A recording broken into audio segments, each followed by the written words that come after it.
നന്ദൻ്റെ കുറ്റസമ്മതം. താനാണ് ഋഷിയെ കൊന്നത് എന്നും അത് തൻ്റെ കുടുംബത്തെ രക്ഷിക്കാൻ വേണ്ടി സംഭവിച്ചുപോയ ഒരു കയ്യബദ്ധമാണെന്നും നന്ദൻ ദേവികയോടും സിദ്ധാർത്ഥിനോടും തുറന്നു പറയുന്നു. തനിക്ക് ഇസബെല്ലയുമായി പ്രണയബന്ധമൊന്നുമില്ലെന്നും അവർ വെറും സുഹൃത്തുക്കൾ മാത്രമാണെന്നും നന്ദൻ വ്യക്തമാക്കുന്നു. എന്നാൽ ദേവികയുടെ നിലപാട് ഋഷിയെ കൊന്നത് വലിയൊരു തെറ്റാണെന്നും അതിനുള്ള ശിക്ഷ നന്ദൻ അനുഭവിക്കണമെന്നും ദേവിക ഉറപ്പിച്ചു പറയുന്നു. ഇക്കാര്യം ചന്ദ്രമതിയോടും ദേവിക ഹോസ്പിറ്റലിൽ വെച്ച് വ്യക്തമാക്കുന്നുണ്ട്.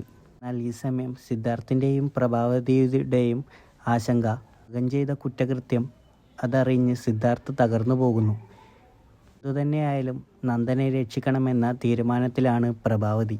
എന്നാൽ ഇസബെല്ലയുടെയും കെവിൻ്റെയും നീക്കങ്ങൾ ദേവിക ചന്ദ്രോത്ത് വീട്ടിൽ പോയതറിഞ്ഞ് അവിടെ ഒരു പ്രശ്നം സൃഷ്ടിക്കാൻ ഇസബെല്ലയും കെവിനും തീരുമാനിക്കുന്നു. ചുരുക്കത്തിൽ പറഞ്ഞാൽ സത്യങ്ങൾ പുറത്തായതോടെ കഥാപാത്രങ്ങൾക്കിടയിൽ വലിയ സംഘർഷങ്ങളാണ് നടക്കുന്നത്. ദേവിക തൻ്റെ തീരുമാനത്തിൽ ഉറച്ചു നിൽക്കുമ്പോൾ നന്ദനെ രക്ഷിക്കാൻ മറ്റുള്ളവർ ശ്രമിക്കുകയാണ് ആ സന്ദർഭം.